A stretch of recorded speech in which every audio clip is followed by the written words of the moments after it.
An Airbus A320 is plunging through a violent storm at 37,000 feet. The captain slumped over the controls. His heart stopped. The co-pilot's hands are shaking too badly to grip the yoke. 174 passengers are screaming in absolute hysteria, and the only person stepping forward is a skinny 16-year-old black boy in a worn-out t-shirt. But before he can reach the cockpit door, a flight attendant shoves him backward and hisses, "Disgusting little rat! A filthy little brat like you dares to rush into the cockpit? You want to kill everyone faster, is that it?" He does not flinch. He just looks her straight in the eyes, calm, steady. She has no idea who this boy really is. And when she finds out, she will collapse to her knees in tears. How did a homeless black orphan become the last hope for Flight 2136? Stay with me. Miami, Florida, a city of sunlight, cruise ships, and million-dollar condos lining the coast. But 14 miles from those glittering beaches, tucked behind a row of check-cashing stores and a laundromat with a broken sign, sits the Overtown neighborhood, one of the oldest and poorest black communities in the American South. This is where Benjamin Townsend grew up, if you can call it growing up. Yeah, that's mine. Benjamin never knew his father. His mother, Lorraine Townsend, was a 20-year-old waitress who died of pneumonia when he was 4. She could not afford the hospital bill, waited 3 days before going to the emergency room, and by then her lungs were already drowning. Benjamin remembers only one thing about her: the smell of cocoa butter on her hands when she held his face and whispered, "Baby, you are going to fly someday." He was too young to understand, but those words buried themselves deep in his chest and never left. After Lorraine died, Benjamin entered the foster care system. 12 years, 7 homes. Some were neglectful, some were cruel. In one, the foster father locked him in a garage for 2 days over a broken plate. In another, the foster mother collected the checks and fed him canned beans and stale bread. By 13, Benjamin had learned one rule: nobody is coming to save you. But he had something no foster home could take: an obsession with the sky. It started at age 6 when a commercial jet flew low over Overtown. The roar shook his ribs. The silver belly reflected the sun like a second god passing overhead. He stared until his eyes burned. From that moment, something locked onto the sky like a compass finding north. He spent every free hour at the Miami Public Library. Aircraft manuals, aerodynamics textbooks, pilot memoirs. The librarian, an old Haitian woman named Mrs. Colette, once found him asleep at closing time with his face pressed against a copy of Stick and Rudder. She did not wake him, just draped her cardigan over his shoulders and let him sleep. By 14, Benjamin could identify any commercial aircraft by silhouette. He knew the fuel capacity of a Boeing 787, the crosswind limit for an A320, the exact sequence for an emergency engine shutdown. He memorized cockpit recordings from YouTube, every call-out, every checklist.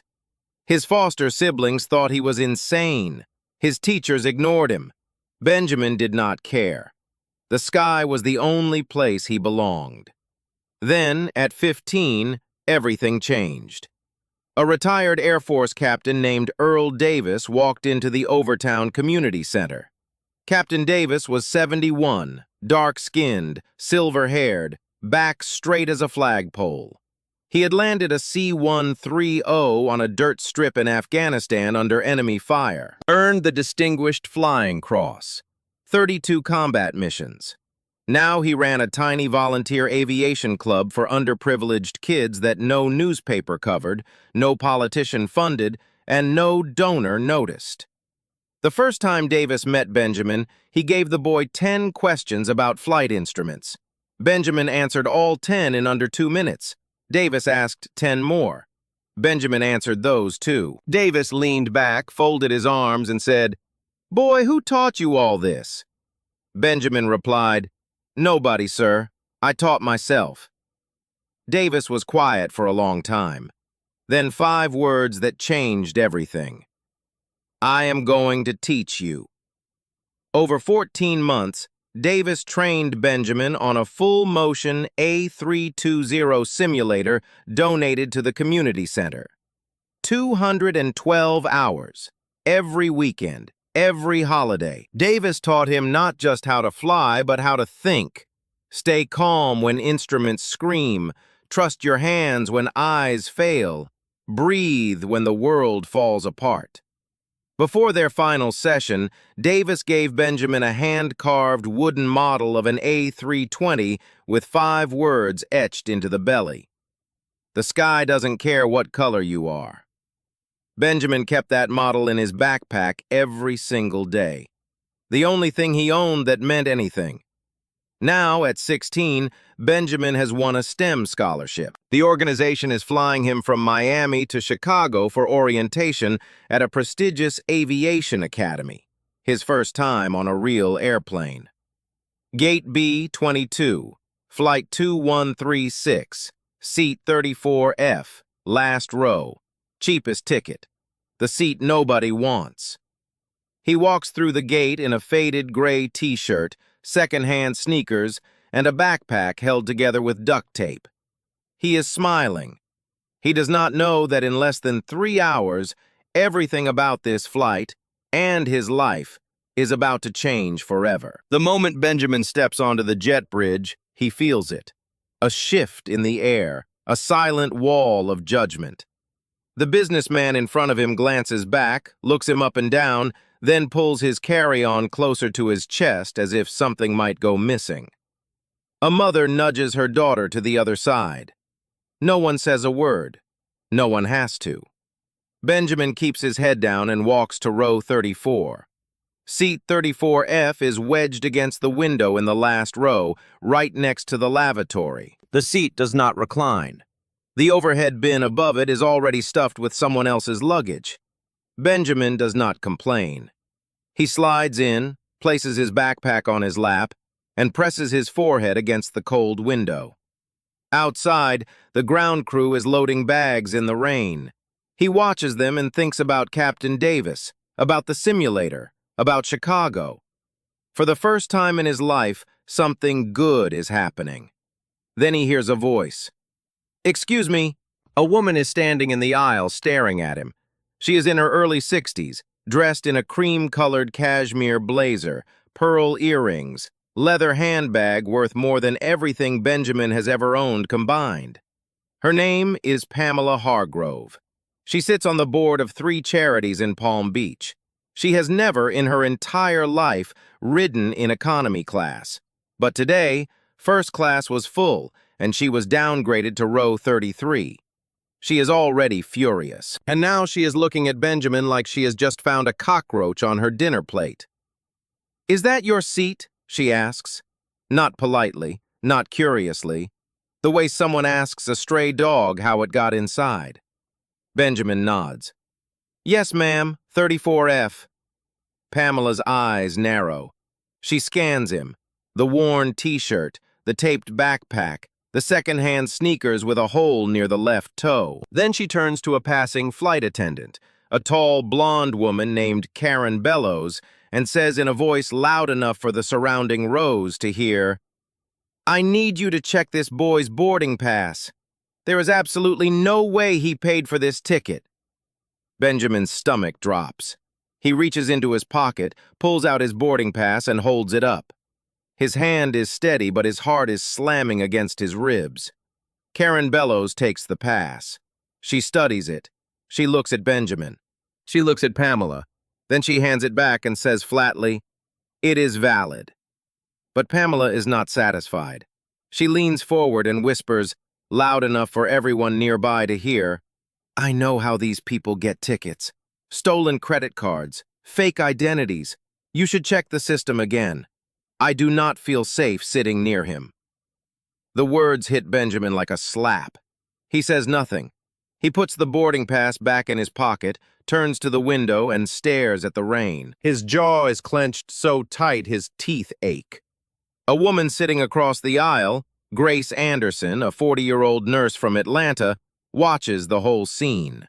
She leans over and says softly, "Don't let her steal your joy, sweetheart. You belong here just like everyone else." Benjamin looks at her. He wants to smile but cannot. He just nods. The plane takes off. Benjamin watches Miami shrink beneath the clouds. For 20 minutes, he allows himself to breathe. He pulls out the wooden A320 model and holds it in his palm under his backpack where no one can see. He traces the words with his thumb. The sky doesn't care what color you are. But peace does not last. At 32,000 feet, Pamela Hargrove calls Karen Bellows again. She says her purse feels lighter. She says she had $300 in cash when she boarded. She looks directly at Benjamin and says, "I want him searched." Karen Bellows walks to row 34. She does not ask politely. She says, "Stand up, open your bag." Benjamin stares at her. "What?" "A passenger has reported missing cash. Open your bag. Now!" The cabin goes quiet. Heads turn. Passengers in rows 30 through 36 are all watching. Benjamin stands up slowly. His legs feel like they are made of concrete. He unzips his backpack in full view of everyone, revealing a change of clothes, a toothbrush, a library book about aerodynamics, and the wooden airplane model. No wallet, no cash, nothing. Karen Bellows looks at the contents. She says nothing, no apology. She simply walks away. Pamela Hargrove huffs and mutters, "He probably already hid it." A man in row 31, a heavy-set businessman in a golf shirt, lets out a short laugh and says, "Kid probably never even seen $300 in his life." A few passengers chuckle. Benjamin sits back down. He puts the wooden model back in the bag with trembling hands. His eyes are burning, but he does not cry. He will not give them that. He presses his forehead against the window and stares at the clouds rushing past.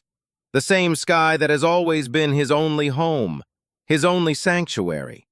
And now, even here, 40,000 feet above the earth, he cannot escape what the world thinks of him. Grace Anderson reaches across the aisle and places a small packet of tissues on his armrest without a word. Benjamin does not touch them, but he sees them, and for a brief moment in the middle of all that cruelty, one small act of kindness keeps him from breaking.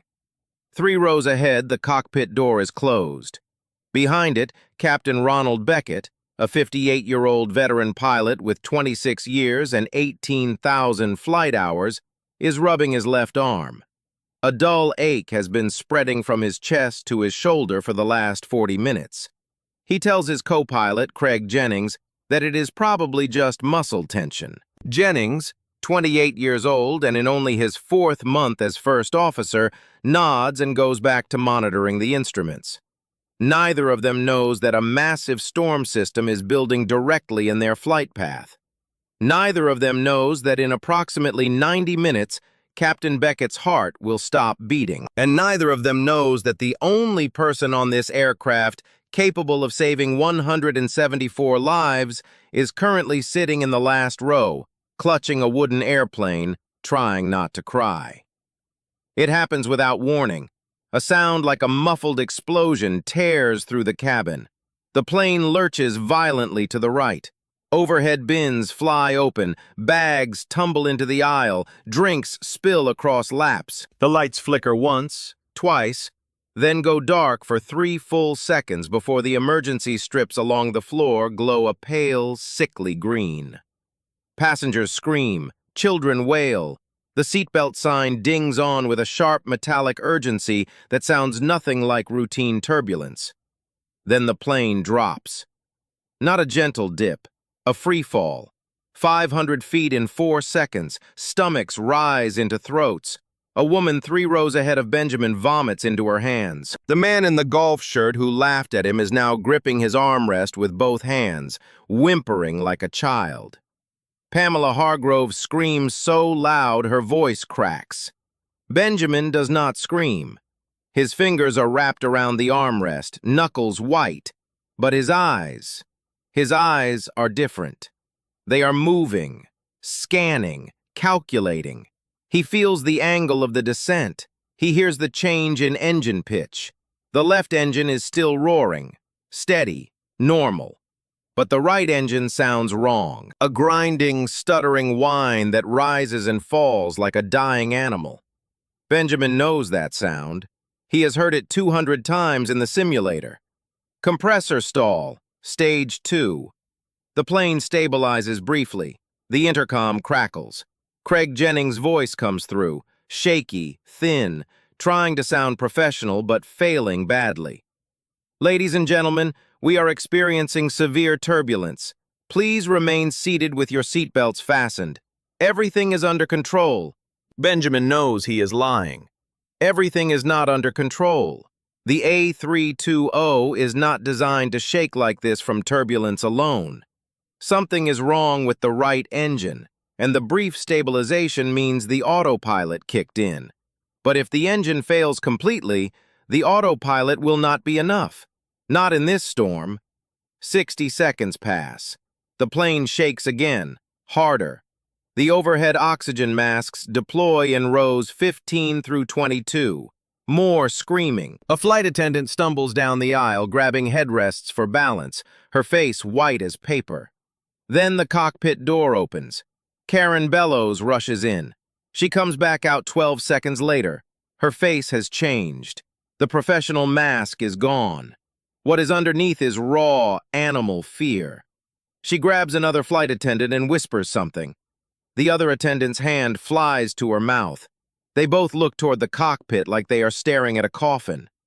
Benjamin watches every movement. He reads their body language the way Captain Davis taught him to read instruments, with precision and without emotion. The captain is down.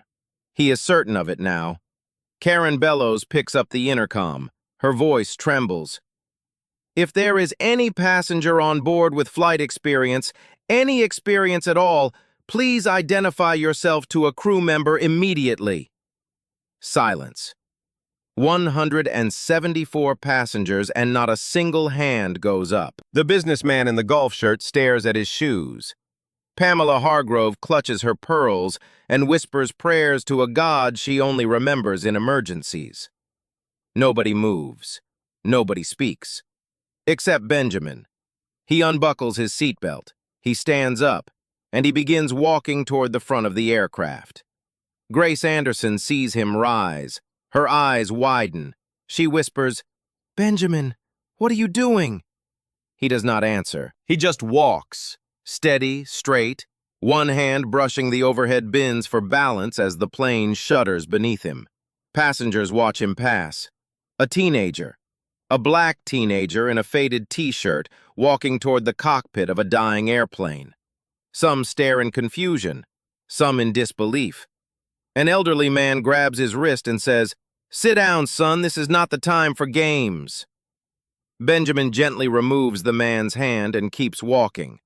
He reaches the front galley. Karen Bellows sees him, and her expression shifts from fear to fury.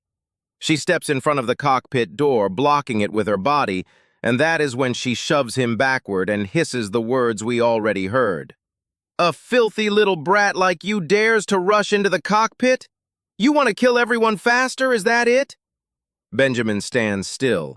The plane drops again, 100 feet. Karen stumbles. Passengers scream. And in that chaos, Benjamin speaks for the first time since the crisis began. His voice is low, steady, and terrifyingly calm. The right engine has a stage 2 compressor stall. Your autopilot is compensating, but it will fail within 6 minutes in this wind shear. Your captain is unconscious or dead, and your first officer has less than 400 hours on type. If you do not let me through that door, everyone on this plane will die, including you. Karen Bellows freezes. Her mouth opens, but nothing comes out. Karen Bellows stares at Benjamin like she is seeing him for the first time. Her mind is trying to reconcile two realities: the filthy little brat she shoved 30 seconds ago, and the boy who just diagnosed the aircraft's engine failure with surgical precision. Her mouth is still open. No words come out. Behind her, the cockpit door is ajar. Through the gap, Benjamin can see it.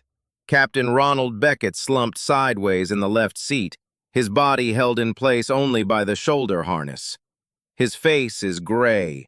His arms hang limp. On the right side, Craig Jennings is gripping the yoke with both hands, sweat pouring down his temples, his eyes darting across the instrument panel like a student who walked into the wrong exam.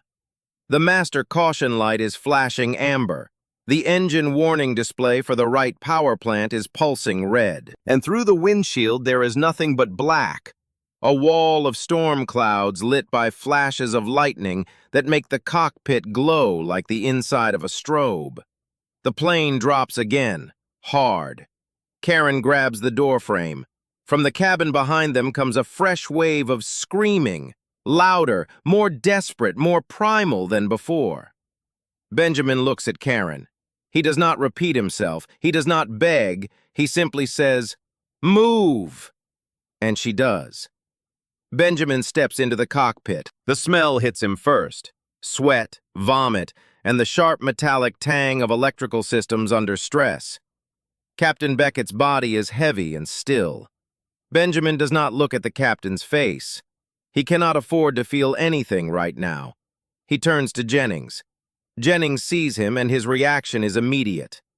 "What the? Who let you in here? Get out! This is a restricted area!" His voice is high-pitched, cracking at the edges. His hands are shaking on the yoke so badly that the control inputs are jerking the plane left and right in micro-corrections that are making the turbulence worse. Benjamin sits down in the observer seat behind the center console. He speaks clearly. "Your vertical speed indicator is showing negative 1,500 feet per minute. You are descending and you do not realize it. Pull back gently. 2 degrees nose up. Do it now." Jennings stares at him. "You are a kid. A kid. Get out of my cockpit before I—" The ground proximity warning system interrupts him. A robotic female voice fills the cockpit. "Sink rate. Sink rate." Jennings' face goes white. He yanks the yoke back. Too hard, too fast. The nose pitches up aggressively. Benjamin feels the G-force press him into the seat. The airspeed drops. The stick shaker activates. A violent rattling that means the aircraft is approaching a stall. "Release pressure!" Benjamin shouts. "You are going to stall the aircraft. Nose down 2 degrees. Add thrust on the left engine now." Jennings hesitates for 1 agonizing second, then obeys. The nose dips. The stick shaker stops.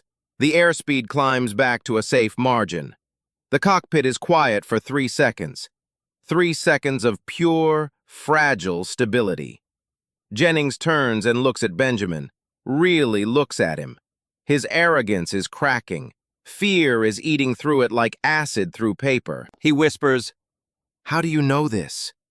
Benjamin does not answer the question. Instead, he says, "Your captain needs to be moved. I need the left seat. And I need you to contact ATC on frequency 121.5 and declare a mayday. Can you do that?" Jennings shakes his head, not in refusal, but in disbelief. "You cannot be serious. You are— How old are you?" 16, and I have 212 hours on the A320 full-motion simulator. I know every system on this aircraft, every emergency procedure, every checklist. You can either let me help you, or you can fly this plane into the ground. You have about 4 minutes to decide." The plane shudders. Lightning cracks outside so close the cockpit lights flicker. The right engine display now reads 0 thrust. It is completely dead. The A320 is flying on 1 engine in the middle of the worst storm system over the southeastern United States in 3 years. Jennings looks at Captain Beckett's unconscious body. He looks at the instrument panel, screaming warnings at him. He looks at his own hands, still trembling. And then he looks at the 16-year-old boy sitting behind him with the calmest eyes he has ever seen in his life. He unbuckles Captain Beckett's harness. Benjamin helps him ease the captain's body out of the left seat and onto the cockpit floor. Grace Anderson, The nurse from row 33 appears at the cockpit door. She does not ask questions. She kneels beside the captain and begins checking his pulse, his breathing, his pupils. She looks up at Benjamin and shakes her head slowly. Benjamin understands, but he cannot stop now. He slides into the captain's seat. His hands rest on the yoke. His feet find the rudder pedals. For one brief second, everything goes quiet in his mind. The screaming cabin, the howling wind, the flashing warnings, all of it fades. And he is back in the community center in Overtown, sitting beside Captain Earl Davis, hearing the old man's voice. Feel the airplane. It talks to you through the yoke, through the pedals, through the seat of your pants. Listen, and it will tell you what it needs. Benjamin presses the radio button. Miami Center, this is Flight 2136. Mayday, mayday, mayday. Captain is incapacitated. First officer is in the right seat. I have assumed command from the left seat. We have lost the right engine. Currently at flight level 310 on one engine in severe weather. Requesting emergency vectors and nearest available runway. Over. There is a pause on the other end. A long pause. Then a voice, controlled, professional, but unmistakably stunned, responds. Flight 2136, Miami Center copies your mayday. Please confirm. Who is speaking? State your qualifications. Benjamin looks at the instrument panel. He looks at the storm raging outside. He looks at the wooden A320 model that he pulled from his backpack and placed on the glare shield above the instruments, the only co-pilot he has ever trusted. Then he keys the mic and says, My name is Benjamin Townsend. I am 16 years old. I have no license, but I can fly this airplane, and right now, I am the best chance these people have. Another pause. Longer this time. Then the controller's voice returns, steady, deliberate, and carrying a weight of decision that will define careers. Copy, Benjamin. We are with you. Turning you left heading 290. Descend and maintain flight level 250. We are clearing a path. You are not alone up there. Benjamin turns the yoke gently to the left. The aircraft responds, smooth, obedient, alive. Behind him, 174 people are holding their breath without knowing that their lives now rest in the hands of a boy the world told to sit down. He is not sitting down. The news travels through the cabin like wildfire. A flight attendant whispers to another. A passenger overhears. Then another. Within 2 minutes, every person on Flight 2136 knows.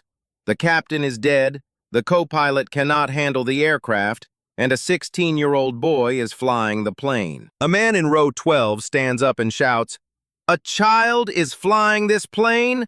This is insane!" A woman in row 8 hyperventilates into a paper bag. The heavy-set businessman in the golf shirt storms toward the cockpit. "I am not letting some ghetto kid crash this airplane," he yells. Karen Bellows blocks him. For the first time tonight, she is not blocking Benjamin. She is protecting him. Something has shifted behind her eyes. She watched this boy diagnose a compressor stall that a trained first officer missed. She heard him talk to air traffic control steadier than any adult on this aircraft. She does not understand it, but she knows he is the only reason they are still in the air. "Sir, sit down," she says. Her voice is ice. "Now!" The man sits. Inside the cockpit, Benjamin is focused. His eyes move in a precise pattern. Airspeed, altitude, heading, engine instruments repeat every 4 seconds. Captain Davis drilled this into him until it became reflex. Jennings sits in the right seat, following Benjamin's instructions, adjusting thrust, reading checklists. He has stopped questioning. He is watching a teenager fly an A320 on one engine through a Category 4 storm with the precision of a 30-year veteran, and he has no explanation for it. Jennings keys the radio. "Miami Center, Flight 2136, requesting weather updates for alternates within a 150-mile radius," the controller responds. But before the weather update, he says something unexpected. Flight 2136, stand by. We have someone requesting to speak directly with your left seat. A click, static, then a voice, old, deep, steady as bedrock.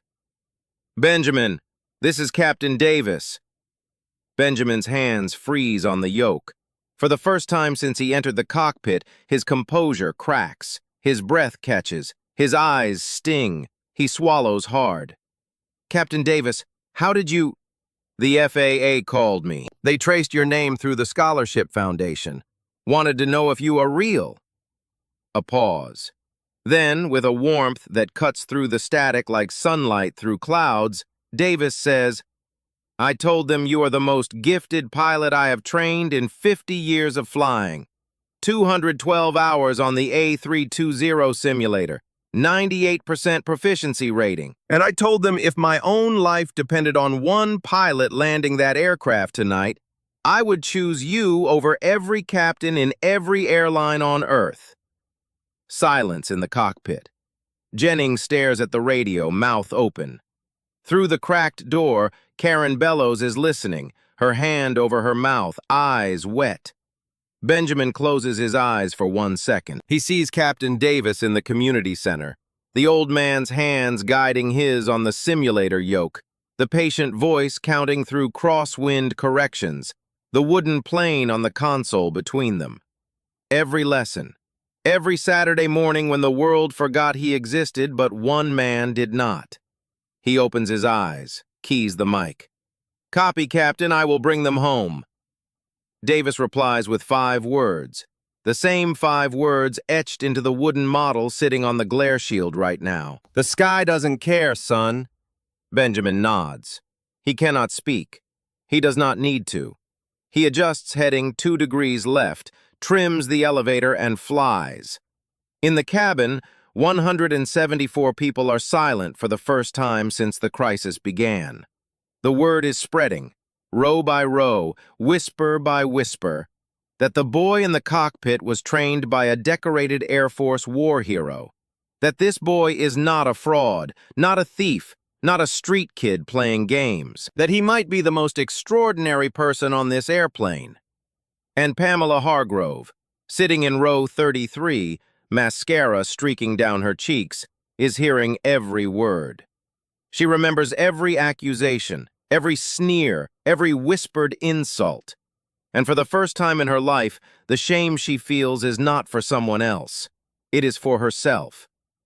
Benjamin has control of the aircraft, but control is not the same as safety, and safety is still very, very far away. Miami Center delivers the news like a surgeon delivering a terminal diagnosis, calm, precise, and devastating. Flight 2136 Chicago O'Hare is closed due to severe weather. Midway is closed. Nearest available runway is Randolph County Airport, northwestern Alabama. Runway 18, length 5,200 feet. Jennings hears the number and his face drains of color. He turns to Benjamin. 5,200 feet. Benjamin, the minimum landing distance for an A320 on one engine, wet runway, is at least 5,800. That is 600 feet short. It is not possible. Benjamin says nothing. His eyes are on the instruments. His mind is running calculations. Ground speed, descent rate, wind component, aircraft weight, remaining fuel. He keys the mic. Miami Center, confirm runway surface condition. Runway 18, wet, moderate standing water. Crosswind component 15 knots, gusting 22. Visibility 1/4 mile in heavy rain. Ceiling 200 feet. Jennings shakes his head. This is suicide. We should divert further south and wait for... Wait for what? Benjamin's voice is quiet, but it cuts through the cockpit like a blade. We have fuel for 43 minutes. The storm system extends 400 miles south. There is no further south. There is only that runway. Jennings opens his mouth, closes it. He has no answer because there is no answer. That runway, too short, too wet, too dark, is the only piece of Earth between Flight 2136 and the ocean. Benjamin begins the approach briefing. He does it from memory, word for word as Captain Davis taught him. Single-engine approach runway 18. I will fly a manual ILS. Gear down at 1,000 feet. Flaps full at 500. Target speed 132 knots. Touchdown zone first 300 feet. Maximum reverse thrust on the left engine immediately on contact. Manual braking. No auto brake. I need to feel the wheels. Jennings writes every word down with a hand that will not stop shaking. Benjamin descends. Flight level 250, then 200, then 150. Each 1,000 feet brings them closer to the storm's violent core.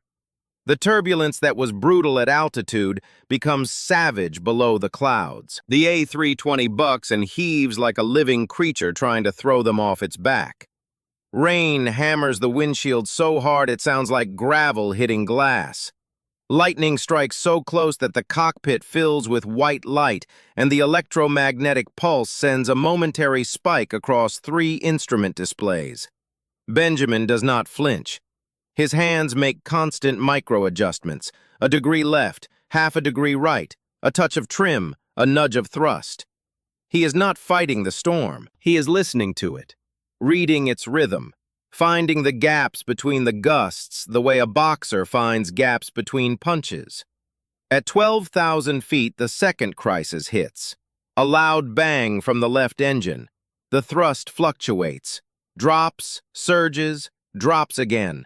The engine is not dead, but it is sick. The N1 gauge is fluctuating between 78 and 84%. Unstable, unreliable. The only engine they have left is now coughing like a man with pneumonia running a marathon. Jennings sees the gauge and his composure finally breaks. No, we cannot lose the left engine. Benjamin, if we lose the left engine, we are a glider. A 150,000-pound glider with no place to land. Benjamin's jaw tightens. He pulls the thrust lever back slightly, reducing strain on the engine, accepting a slower speed, trading power for survival. It is a gamble. Less thrust means a steeper descent rate. A steeper descent rate means less time to correct on final approach. Less time means less margin for error on a runway that already has no margin. He keys the mic. His voice has not changed. Still low, still steady, still terrifyingly calm. Miami Center 2136.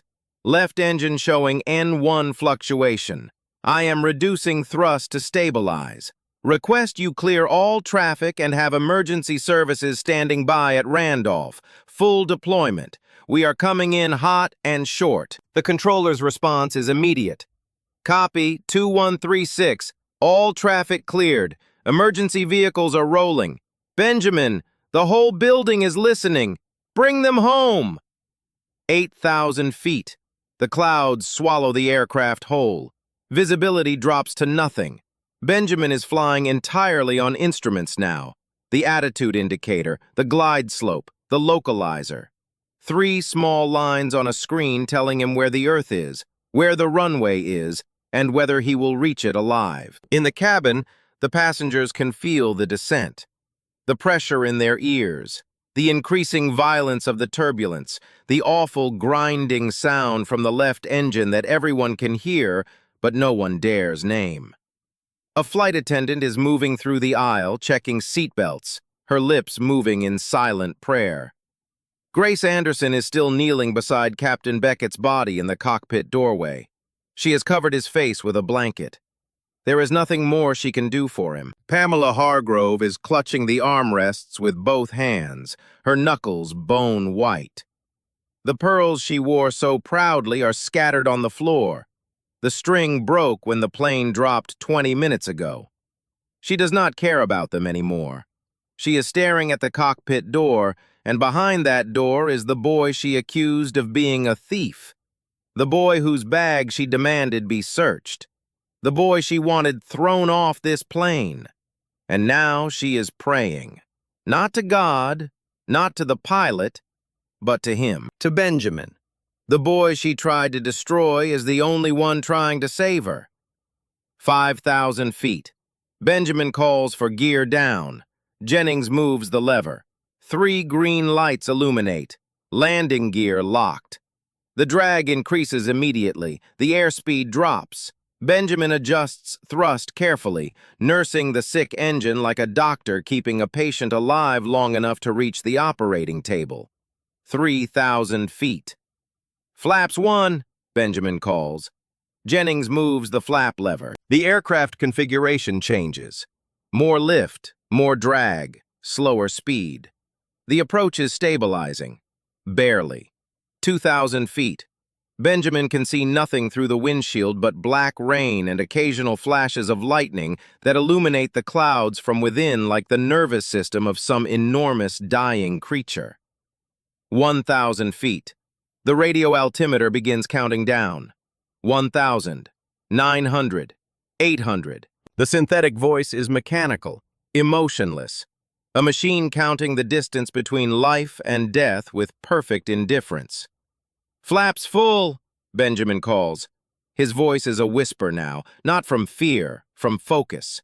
Every atom of his being is concentrated on 3 instruments and 2 hands and 1 runway he cannot see. 500 feet. The glide slope is centered. The localizer is centered. Airspeed 134 knots, 2 knots fast but acceptable. The left engine is still fluctuating but holding. 300 feet. Still nothing through the windshield. Jennings is gripping the edge of his seat. His breathing is rapid and shallow. He whispers, "Come on, come on." 200 feet. Decision height. This is the moment. If Benjamin cannot see the runway, he must go around. Climb back into the storm on a dying engine with dwindling fuel. There will not be a second chance. Benjamin stares through the windshield. Rain. Black. Nothing. 150 feet. Nothing. 100 feet. And then 2 rows of white lights pierce through the rain like the fingers of God reaching up from the earth. Runway 18. Dead ahead. Exactly where it should be. Benjamin whispers, "Runway in sight." He disconnects the autopilot. His hands are the aircraft now. He feels every gust through the yoke, every crosswind through the rudder pedals. The runway rushes up at him, short, narrow, glistening with rain. He pulls the thrust lever to idle. The left engine spools down. The nose drops slightly. The main wheels reach for the concrete. Contact. The impact is firm but controlled. The tires bark against the wet surface, sending twin rooster tails of water into the black air behind them. Benjamin slams full reverse thrust on the left engine. The roar fills the cockpit like a living thing. He presses the brake pedals. Hard, steady, progressive. The anti-skid system chatters beneath his feet. The aircraft decelerates. The end of the runway is visible now, a line of red lights growing closer, closer, closer. The A320 stops, 82 feet from the end of the runway, 82 feet between 174 lives and the darkness beyond. Benjamin's hands are still on the yoke. His feet are still on the pedals. He is breathing. The engine is winding down. Rain hammers the fuselage. And then, silence. A silence so complete it feels holy. Jennings turns to him. His face is white, his eyes red, his lips trembling. He opens his mouth to speak, but no words come. He just stares at the 16-year-old boy sitting in the captain's seat who just did what no one, no instructor, no examiner, no airline captain would have believed possible. Benjamin reaches up and takes the wooden A320 model from the glare shield. He holds it in both hands. His fingers are shaking now. For the first time all night, his fingers are finally shaking. He looks at the 5 words carved into the belly. "The sky doesn't care what color you are." He closes his eyes. And for the first time since his mother died, Benjamin Townsend allows himself to cry. For 3 full seconds, the cabin is silent. Not a breath, not a whisper. 174 people frozen in the space between terror and disbelief. Then, Grace Anderson starts clapping. One pair of hands, slow, deliberate, steady, like a heartbeat returning to life. Then a second pair joins. A third. A fourth. Within 10 seconds, the entire cabin erupts. Passengers are standing, clapping, screaming, sobbing, hugging strangers they ignored 3 hours ago. A grown man in a business suit is weeping into his hands. A mother is squeezing her daughter so tight the child gasps. The elderly man who grabbed Benjamin's wrist in the aisle is now pressing both palms together and bowing his head toward the cockpit door as if he is praying to something sacred. The heavy-set businessman in the golf shirt, the one who laughed, the one who said Benjamin had never seen $300, is standing motionless in the aisle. His face is blank. His mouth is open. Tears are running down his cheeks and he does not bother to wipe them. He is staring at the cockpit door and he cannot move. Karen Bellows steps into the cockpit. She looks at Benjamin, still in the captain's seat, the wooden model in his trembling hands, tears streaming silently down his face. She opens her mouth, closes it, opens it again. Then her legs give out. She drops to her knees on the cockpit floor, covers her face with both hands, and sobs. Deep, broken, shaking sobs that come from somewhere she has never allowed anyone to see. She does not say, "I'm sorry." She cannot. The words are too small for what she has done and what she has witnessed. Jennings unbuckles his harness, stands up, and does something no first officer is trained to do. He extends his hand to Benjamin, not as a co-pilot to a passenger, but as one aviator to another. Benjamin looks at the hand. He takes it. Jennings holds on for a long time and says quietly, "I have never seen anything like that in my life, and I never will again." Outside, red and blue lights flash through the rain. Emergency vehicles surround the aircraft. The door opens. Cold, wet air floods the cabin. Benjamin Townsend is still sitting in the captain's seat. He is 16 years old. He has no license, no uniform, no rank. But tonight, he outflew the storm, outflew the odds, and outflew every lie the world ever told about him.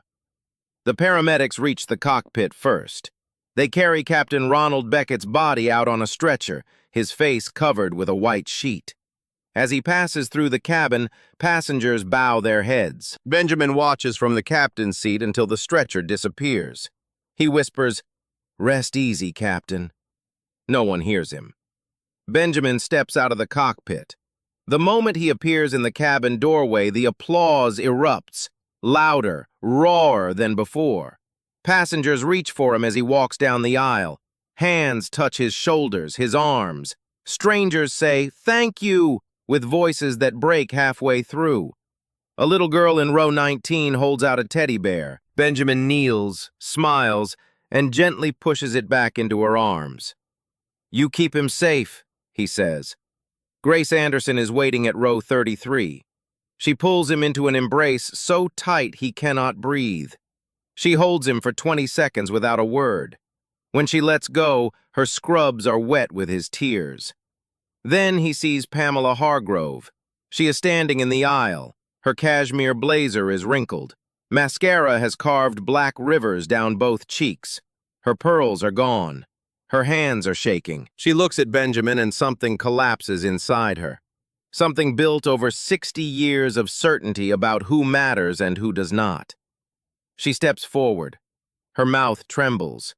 She tries to speak 3 times before the words come. "I am so sorry for what I said, for what I did to you." Her voice cracks. "You saved my life, and I treated you like you were nothing." Benjamin looks at her. He has every right to turn away, but he does not. He nods once and says, "I forgive you, ma'am. I hope you remember this next time you see someone who looks like me." Pamela's knees buckle. She collapses into the nearest seat, burying her face in her hands, crying harder than she has ever cried. Not for herself. For the first time in her life, not for herself. By morning, the story is everywhere, every network, every front page, every feed. CNN runs. 16-year-old orphan lands crippled jet, saves 174 lives. The clip of Benjamin's Mayday call leaks within hours. His calm voice saying words that will be replayed 10 million times. I have no license, but I can fly this airplane. Social media erupts. Hashtag Benjamin Townsend trends #1 worldwide.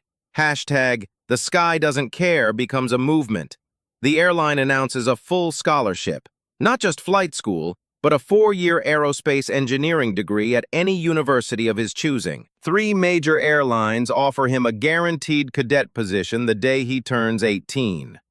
The FAA opens a review not to punish him, but to study how a self-taught teenager performed a landing their own simulations later confirm had a success probability of 11%.